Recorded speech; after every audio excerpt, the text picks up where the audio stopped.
Hi, welcome to the Larson Health Podcast, where we bridge the science, nutrition, and functional medicine to help you heal from the inside out.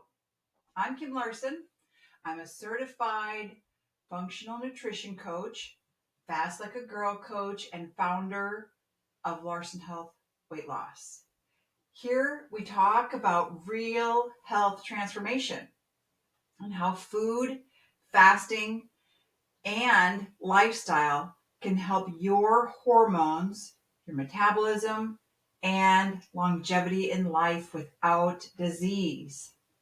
Welcome, listeners. Today we're going to unravel a topic that has caused more confusion than clarity: cholesterol, heart disease, and how they really relate.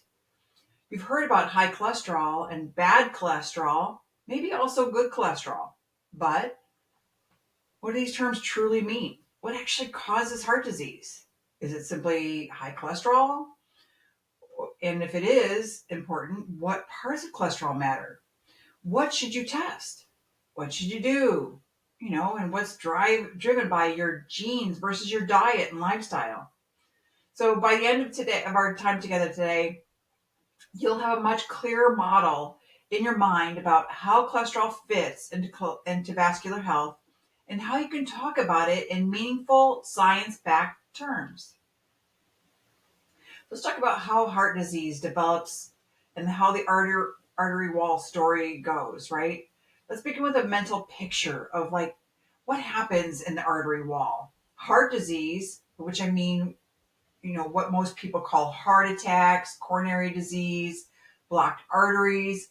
It's not something that appears overnight. It is the end result of a long process of injury, lipid infiltration, repair, and inflammation.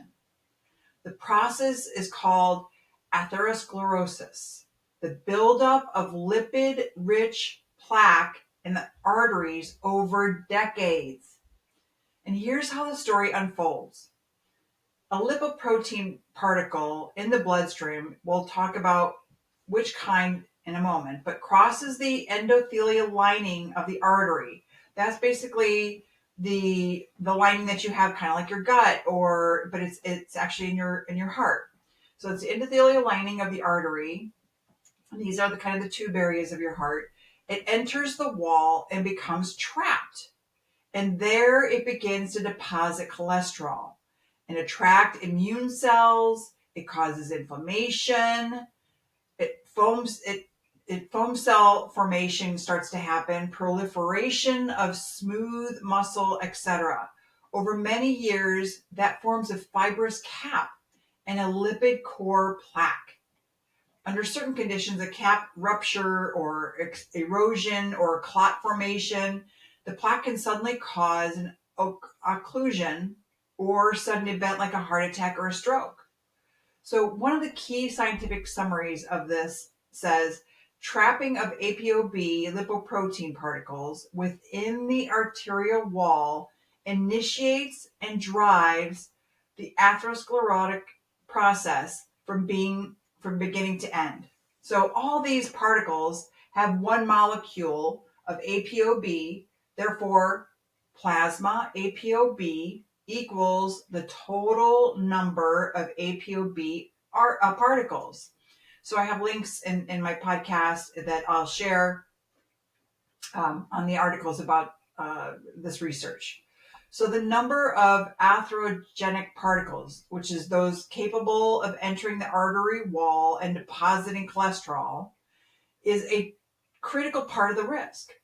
Also, it's not just cholesterol level in your blood, but how many of those bad trucks, so to say, or so to speak, are circulating and penetrating the artery wall, and how much your artery wall is primed to accept them via inflammation or endothelial dysfunction, etc.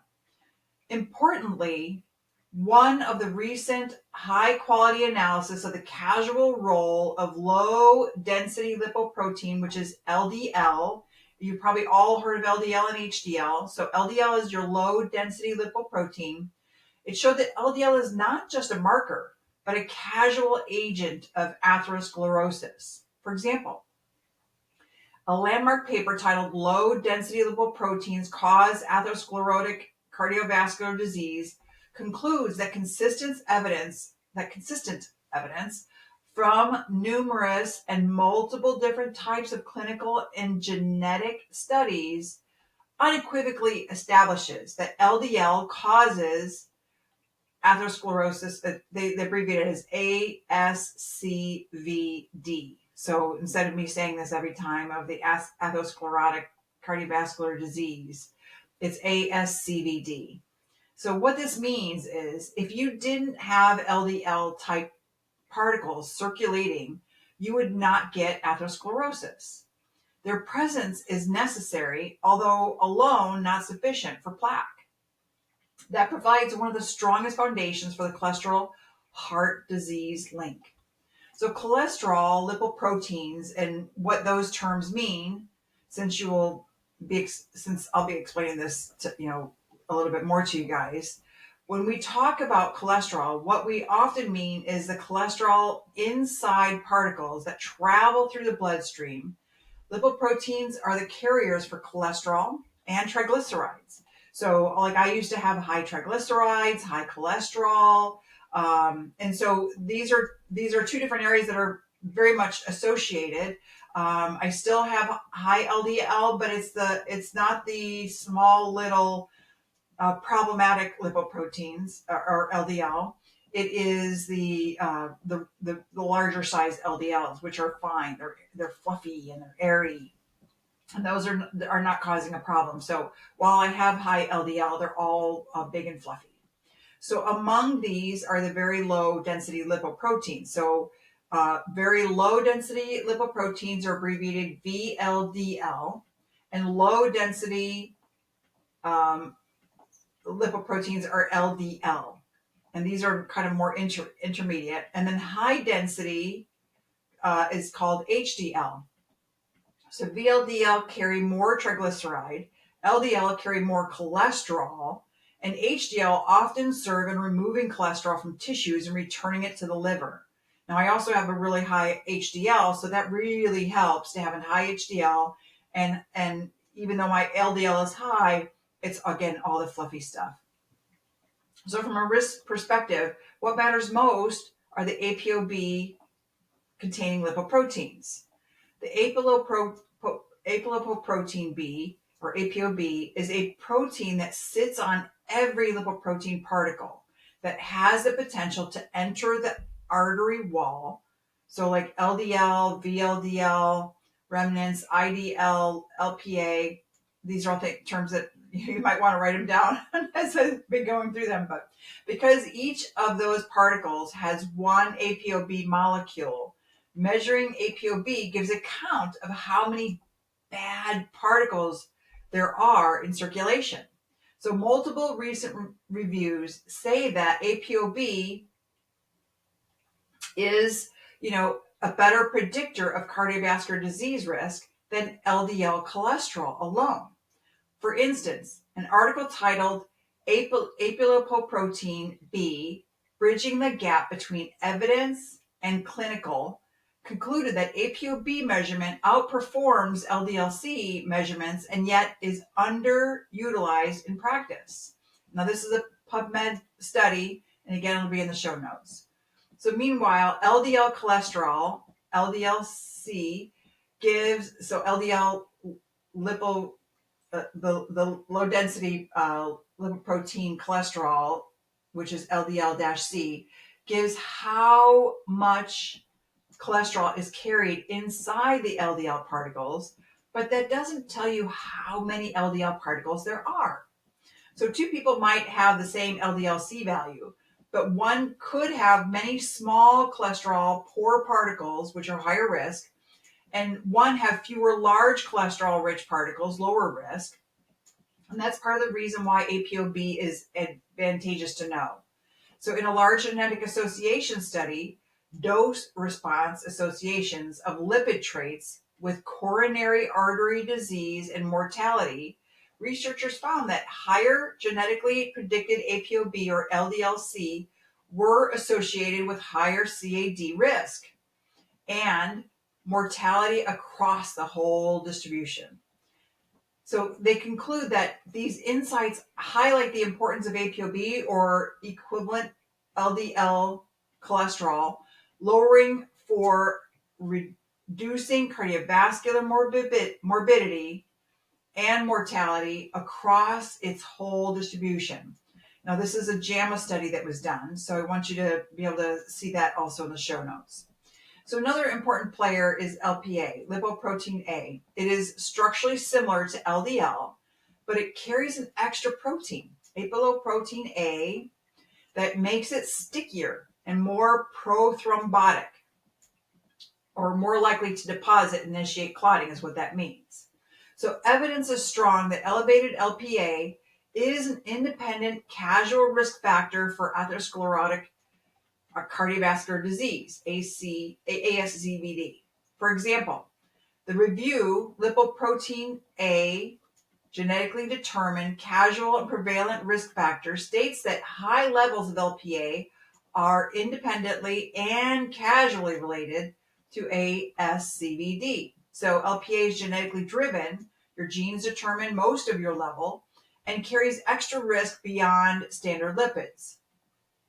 And lastly, HDL cholesterol, this is the good cholesterol, HDL-C, is often called the good cholesterol. So HDL particles carry cholesterol from the peripheral tissues back to the liver, reversing the transport, and among other functions. Yet raising HDL-C by drugs hasn't reliably shown benefit for events. This suggests that HDL-C might be a marker of healthy metabolism rather than causal driver. But for our purposes today, it remains part of the picture as a marker of metabolic health and likely protective function. So putting this all together more is atherogenic particles, or ApoB, more stickiness and clot risk. LPA is more lipid load delivered to the artery walls. LDL cholesterol and triglyceride remnants and less protective removal of the HDL functionality combine to influence the development of plaque in your heart. So genetics versus diet and lifestyle, and where the power lies. So let's talk about what drives these lipoprotein numbers and hence risk. Is it genetics or diet, lifestyle? The short answer is both. You cannot ignore your genes and you cannot surrender to them. So let's unpack. There are clearly genetic conditions where lipoprotein risk is extreme. For example, familial hypocholesterolemia, FH, arises from gene mutations. LDL receptor, ApoB, PCSK9, and leads to very high LDL cholesterol from early life, dramatically higher risk of early coronary disease. In those cases, the burden of lipoproteins over a lifetime is massive. So I have seen this where people are genetically predisposed, like my father died of a heart attack at 54. So I'm really careful about watching what I eat and how I exercise and making sure I take care of my body. I drink very little alcohol, if none. I might have a few in a year, but that's about all that I have. But there might be special occasions, like tonight we're going to see a friend and we're going to christen her home. Now I might have a pretty little non-alcoholic cocktail that's, and that's usually typically what I have. But I might have a little bit of a drink, maybe a small sip of wine or something, but I typically just don't drink. It's better for my heart and better for me to not have the risk of cholesterol and the chances of me having a heart attack when I get older. So coronary, in those cases, the burden of lipoproteins over a lifetime is massive for people who have the burden. And so yes, genes can create a high risk baseline. And in no rare disease, and in a non-rare disease population, genes still matter.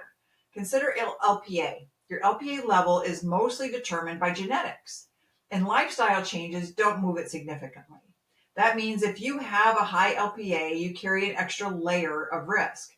For example, the ACC article, An Update on Lipoproteins, the latest on testing treatment was the article name, says that LPA is an independent risk factor. Levels typically do not change after 5 years of age, except during times of significant inflammation, liver disease, or kidney disease. That's from the American College of Cardiology. However, the presence of genetic risk does not mean lifestyle is irrelevant. So even in genetically elevated lipoproteins, your diet, your body composition, your insulin sensitivity, your blood pressure, your smoking, your physical activity, all modulate how much of the risk becomes manifested. So think of genes as a predisposition, but your metabolism and daily choices are, as the expression goes. For example, if you have insulin resistance, an unfavorable diet, excess weight, and low activity, you will likely generate more harmful lipoprotein particles, more VLDL remnants, more small LDL, more inflammation, and more endothelial injury. So all accelerating the disease process. So, for somebody who's going to die of a heart attack at 54, even though that they have some of the genetic markers for it, they're probably not living a healthy lifestyle. They're drinking, they're maybe doing drugs, they're eating poor foods, food choices. Somebody that I know that is genetically, has high cholesterol, runs all the time, works out on a regular basis, remains lean, eats a healthy diet, doesn't drink very often, keeps the stress low. And that really does help with and obviously they're still on medication to try to manage it, but they're trying to keep their body as healthy as possible so that they don't have a heart attack. So one of the key messages, diet and lifestyle drive many of the modifiable components of lipoprotein risk. Particle number, insulin resistance, triglycerides, HDL quality, even if genetics set the starting point for things like LPA or FH. So when high cholesterol becomes a problem and when it might not. So now let's move into more nuanced conversations. When is high cholesterol genuinely a problem? And when might it be less predictive than we think? So because of the atherosclerosis model described earlier, it's not just the level of cholesterol, but it's the exposure over time, the particle number, the arterial wall vulnerability, and accompanying risk factors like inflammation, high blood pressure, smoking, and insulin resistance. So the concept of lifetime exposure is important because somebody with moderately elevated particles from, say, age 20 may accumulate more plaque by age 60 than someone with a single brief spike later. Consider the Mendelian randomization study and genetic association data showing that ApoB and equivalently LDL-C, that's LDL cholesterol, demonstrate a dose-response association with coronary artery disease and mortality across the full spectrum. There was no obvious threshold below which risk disappears. One paper states, we found positive associations of genetically predicted ApoB and LDL-C with CAD all cause mortality and CVD mortality. These insights highlight the importance of ApoB, or equivalently LDL cholesterol, lowering for reducing cardiovascular morbidity and mortality across its whole distribution. This is a PubMed study that was done. So on the other hand, in the general population, the relationship is not perfectly linear or uniquely determined by LDL cholesterol alone. Some people with apparently normal LDL cholesterol still develop a significant plaque and events that others with elevated LDL live long without events. So why is this? Because the number of particles, the particle size, and other risk factors matter.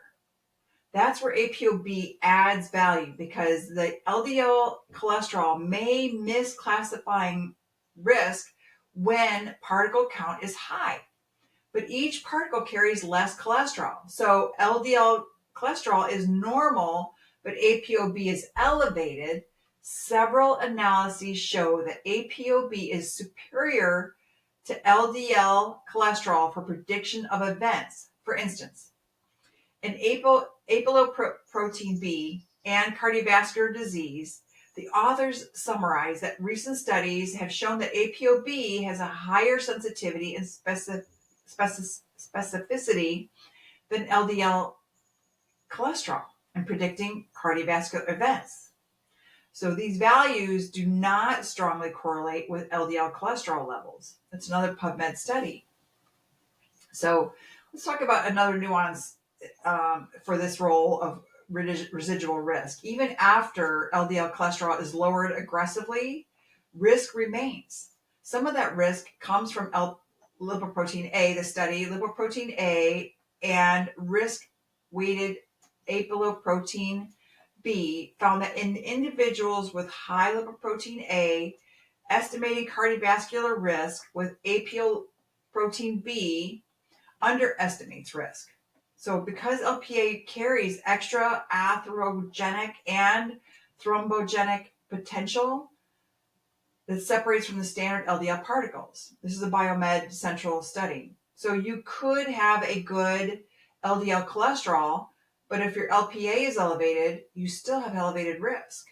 So in short, high cholesterol becomes a major concern when it translates into many apolipoprotein B containing particles and when your arterial tree is vulnerable. So that means that inflammation, insulin resistance, and hypertension, and the particles stick, right, around for a long time. Simply having a moderately elevated LDL cholesterol for a short period may carry less risk than a high ApoB count sustained over years in a setting of metabolic dysfunction.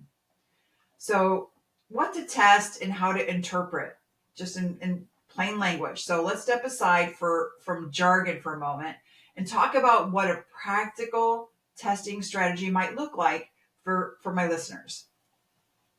So these are the sorts of tests you'll want to discuss with your clinician, your doctor, your nurse practitioner.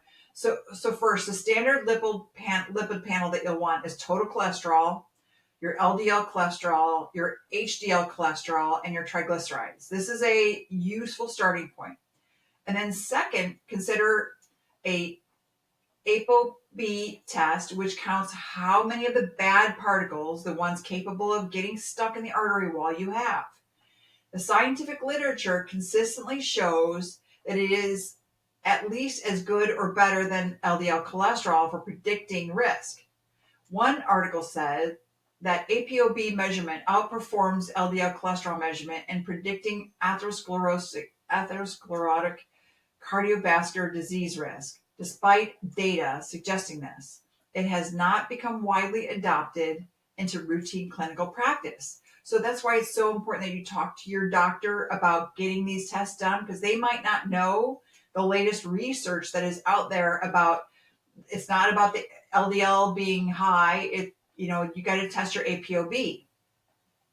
So make sure that you're asking your doctors to test your ApoB and make sure that it's within range, and ask them about your risk, and make sure that they know about it. So despite data suggesting it has not become widely adopted, so I just need you to talk to your doctors about this, okay? And in the clinic, an elevated ApoB might indicate that you have many atherogenic particles. Even if your LDL-C looks acceptable, that invites stronger action. So third, LPA, because LPA is genetically determined and confers additional risk, measuring it once in a lifetime makes sense, especially if there is a family history of early heart disease. Or if your standard lipids look normal despite risk. The ACC article, an update on lipoprotein, says that LPA is an independent risk factor for ASCVD and aortic valve stenosis. The American College of Cardiology talked about this. So fourth, markers of metabolic health and inflammation matter. So if fasting insulin, or HOMA-IR, is it fasting insulin, triglycerides/HDL ratio, your HSCRP, your high sensitivity C-reactive protein for inflammation, these give context. If you have many particles, ApoB plus insulin resistance and inflammation, your risk is higher. Lastly, if the imaging, if it indicates such as coronary artery calcium, CAC score, so coronary artery calcium is CAC score, can provide a direct measure of plaque burden, how far the process has progressed. So we want to know this. While we won't dig into all the imaging science today, suffice it to say that knowing whether you already have calcified plaque can shift how aggressively you act. When interpreting results, think of the following language. If your ApoB is elevated, you likely have a high traffic volume of bad particles hitting your artery walls. And if your LPA is elevated, you have an extra sticky truck that is more dangerous. If your triglycerides are high and your HDL is low, maybe you're making small particles and you have insulin resistance. Together, these factors drive risk more than any single cholesterol number in isolation. So let's talk about diet and lifestyle and how you get stuck or unstuck. So let's turn on what you can influence. If you have elevated ApoB, LPA, or high triglycerides or higher insulin resistance, what do? What roles do diet, lifestyle, and body composition play in the lipoprotein and atherosclerosis story? So let's talk about some excellent advice that we have on the Larson Health site about fiber, healthy fats, whole food, carbohydrate quality, and movement. So let's contextualize how those strategies apply to the lipoprotein model, right? When your diet is high in refined carbohydrates, so this is your donuts, your crackers, your cookies, your pasta, your Wonder Bread, your it's just so many different things that are refined sugars, your candy bars, right? Halloween's coming. I love Halloween, but boy, that candy is just dangerous and it'll pack on the pounds. It'll clog your arteries. It'll cause a heart attack. Having one piece is not going to kill you, but loading up on the candy will. So especially as we age, because as we age, we do not have the protective parts to our body with our hormones. So as we age, we lose our testosterone, we lose our progesterone, we lose our hormones. So, and all of these things protect against inflammation. And once we get past about 45, all of this is on a rapid decline. And all of that causes problems in our body. So you really have to watch what you eat. You really have to work out. You really have to take care of your body because it's the only host you've got. And this is only one life you have. So watch those refined carbohydrates, watch your sugar, watch excessive saturated fat, depending on your metabolic context. So I eat grass-fed butter, grass-fed meats, or pasture-raised, pork, or I don't eat a lot of pork, but occasionally I have a pork tenderloin or some pork chops. But I typically eat grass-fed protein, and I eat pasture-raised eggs, and I eat legumes. You mostly eat black beans or lentils. And I do have pasta, but I have a lentil pasta that I have, or I do a chickpea pasta because I found that when I eat bread, I have inflammation and arthritis in my joints. So I have stopped eating white bread. I do get a fermented sourdough bread, and that doesn't seem to cause any problems. But it's also a non-bromated wheat that they use. It's not a bleached wheat, and it's non-bromated.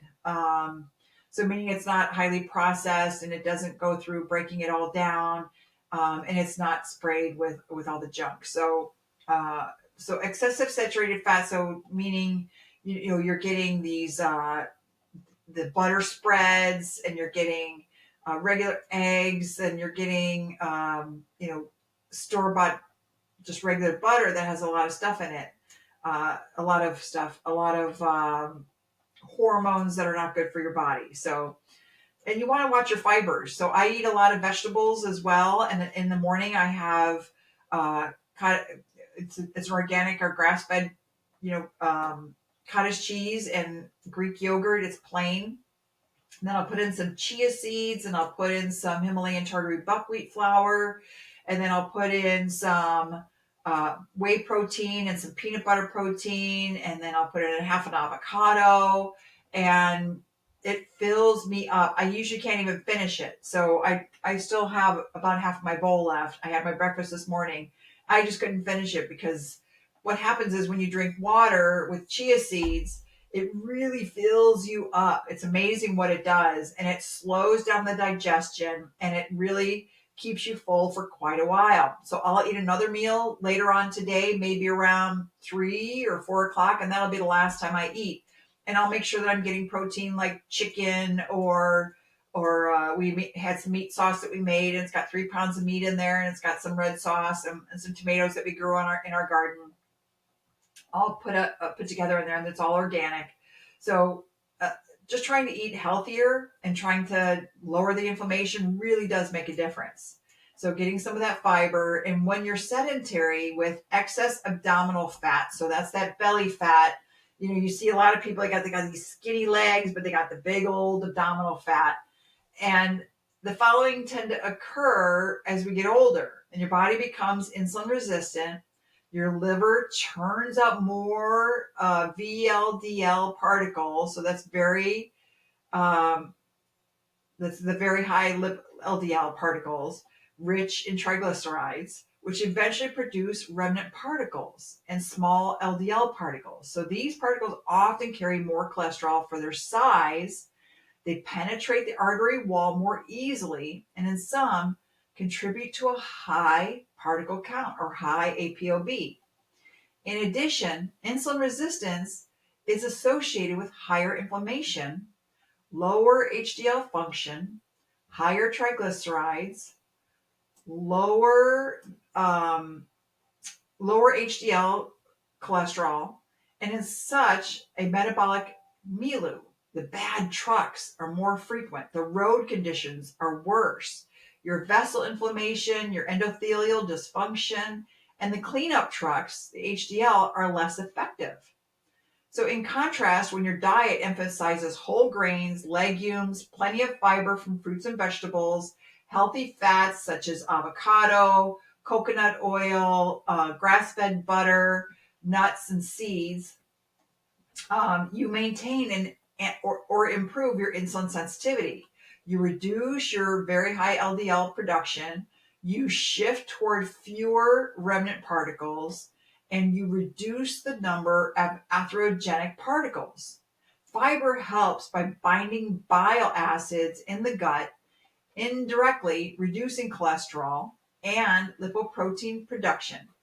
Healthy fats, when replacing saturated fat and simple carbs, tend to improve lipoprotein profiles and reduce your risk. And in my blog, I'll highlight these points as well, that foods of high fiber, nuts, seeds, avocado, extra virgin olive oil, minimize processed foods, all of these create the metabolic terrain for fewer harmful particles and better clearance.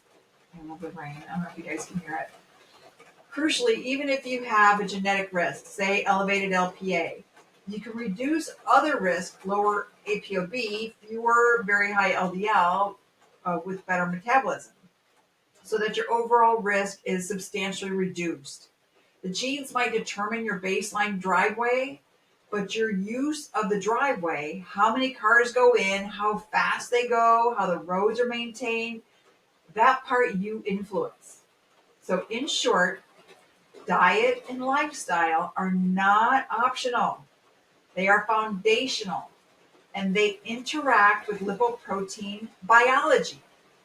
So they help reduce particle number, improve particle size, larger, less likely to penetrate artery wall, improved HDL function, reduce inflammation, restore insulin sensitivity, reduce body fat, especially the visceral type of fat that's all in your organs, and that's the most dangerous type of stuff, and all of which reduce the burden of chronic arterial injury.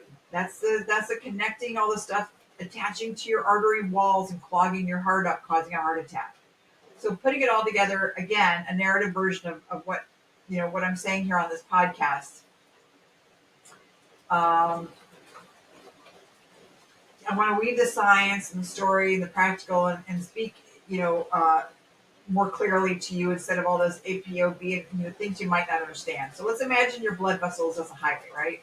And your lipoprotein particles are trucks traveling down that highway. And some trucks carry harmless cargo, but others carry boxes of cholesterol and lipids that can be dropped off in the median strip of the freeway. Well, that median strip, being the wall of your artery over time, is often too many of the bad cargo trucks travel too often, and the road is rough and cracked because of inflammation and high blood pressure and insulin resistance. Then the off-ramps get full of debris. The trucks park in the median and you get plaques forming. Now, let's use a simpler language when we talk about bad cholesterol. We're really talking about particles, which we'll call vehicles that carry cholesterol. One of the most important ways to measure them is a test called APOB, which gives you a count of those vehicles. If you have a lot of vehicles, you have more chances of some of them will unload their cargo in your arteries. And that's much more predictive of heart disease than simply how much cholesterol is inside them. And then there's a special kind of vehicle called lipoprotein A, or LPA. It's like a truck with a trailer full of hazard cargo. It's stickier, it's more clot prone, and more likely to deposit in the artery wall and cause trouble. The tricky part is that LPA is mostly determined by your genes. So if your genetics are loaded with high LPA, you're starting with one extra problem. But genetics don't fix your destiny.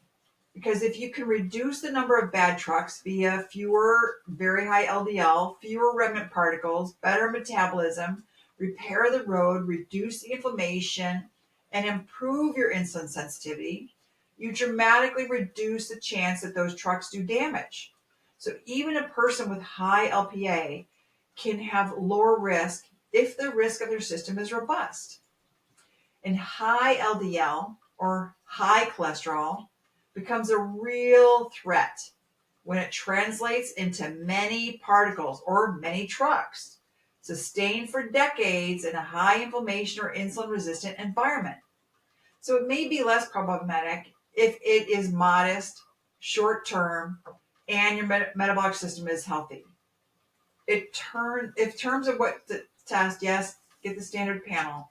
But if possible, add APOB count to know how many trucks you have. And if you have a family history of early heart disease, ask about LPA. Also look at triglycerides and HDL function, which signal how many small dangerous particles you might be making, and markers of inflammation, such as hsCRP and insulin resistance. So in terms of what to do, focus on your diet, focus on movement, focus on your body composition. Make sure that you're getting more high fiber. Make sure you're getting more plants and healthy fats, fewer processed carbs, avoiding excess saturated fat in a bad metabolic context. And all these reduce bad particles and improve your system resilience. If you have high genetic risk, you still have power. Just maybe you have to use more of your levers and follow your numbers carefully. So in this way, cholesterol is part of the story, but not the whole story. It's how much, how long, what kind of particles, and what your body environment allows them to do. Once you understand that, you can step away from the simplistic narrative of high cholesterol equals heart attack guaranteed into a more nuanced, empowered model. We measure what matters, We fix what we can, we monitor, and we personalize the strategy. So let's wrap up thoughts as I bring this to a close. You might speak, you might speak about this with your friends or your family. Let's say if you walk out of this episode with one thought, let it be this: cholesterol numbers are only meaningful when you understand what they represent. They represent particles, metabolic health, lifetime exposure, arterial wall biology, and yes, genetics. The good news is you have agency. Your diet, exercise, body composition, choices about smoking and sleep. Make sure that you religiously protect your sleep. Like I try to go to bed, start washing up for bed around 8:30 so that I'm in bed by 9. I might read a little bit, but I'm asleep by 9:30. And then I'm up at 5:30. Sometimes I wake up at 4:30, but I go back to sleep so I can get up at 5:30. So guard your sleep religiously. If you are smoking, please stop. If you're smoking or vaping, any of those, it's all bad for you. So please stop. There's so many cessation programs out there for smoking. Don't think of this like I hear a lot of people say, I have to have a vice. You don't have to have a vice. Nobody has to have a vice. You can manage your stress by deep breathing. You can manage your stress by doing some yoga. You can go for a walk. There are so many things that you can do and not have to have a vice. So every time I hear that, that's a crutch. That is somebody who feels like they need a crutch. You do not need a crutch. You do not need to have extra support or a crutch. You are an individual who is powerful, and you're capable of doing this on your own. There are so many, get smart about the programs that are available out there to help you. Obviously, we can't always do it alone. We look at what's available out there to help us quit it, but you can choose to have a healthy life. You can choose to stop smoking. You can choose to go for a walk. You have to start somewhere. And all of that does help. So all of these influence how these particles load your arteries and how much your arteries can resist them. So ask better questions from your doctor. Ask about APOB. Ask about LPA if your family history suggests risk. Like my father died of a heart attack, so I got my LPA. And invest in the lifestyle that supports fewer bad particles, better clearance for your arteries, less inflammation, and healthier arteries. It's not just about a number. It's about the narrative behind it and your role in writing that narrative.